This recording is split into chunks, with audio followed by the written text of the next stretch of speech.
Hi everyone, welcome back to another video from Crazy Gamer. Today in this episode we will be learning how to turn off voice lines in Lords Mobile game. If you're tired of repetitive voice lines in Lords Mobile, then here's how to silence them.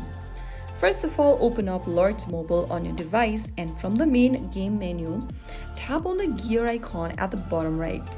Inside the settings menu, go ahead and tap on settings. Now, uncheck the box right next to the helmet icon at the top right, and this will then turn off voice lines. And that's it.